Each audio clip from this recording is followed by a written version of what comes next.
ഹരേ കൃഷ്ണ. ശ്രീ ലളിതാ സഹസ്രനാമത്തിലെ 5-ാമത്തെ നാമമായ ദേവകാര്യസമുദ്യത.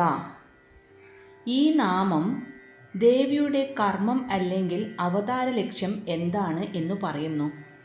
ദേവകാര്യം ദേവന്മാരുടെ ലക്ഷ്യം അല്ലെങ്കിൽ ലോകരക്ഷ.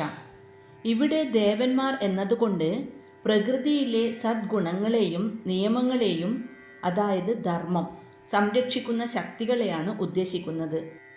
സമുദ്യത എന്നാൽ എപ്പോഴും സന്നദ്ധയായിരിക്കുന്ന, ഒരുങ്ങിയിരിക്കുന്നവൾ എന്നർത്ഥം.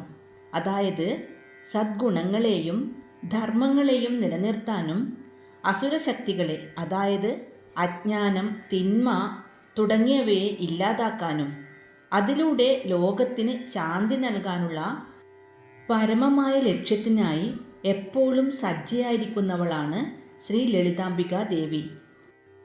ഈ നാമത്തിൻ്റെ അർത്ഥം ചുരുക്കത്തിൽ ഇങ്ങനെയാണ്: അജ്ഞാനമാകുന്ന അന്ധകാരത്തെ നശിപ്പിക്കുന്ന ജ്ഞാനാഗ്നിയിൽ നിന്ന് ലോകരക്ഷയ്ക്കായി തിന്മയുടെ ശക്തികളെ നശിപ്പിക്കാൻ വേണ്ടി അവതരിച്ചവളാണ് ശ്രീ ലളിതാ പരമേശ്വരി.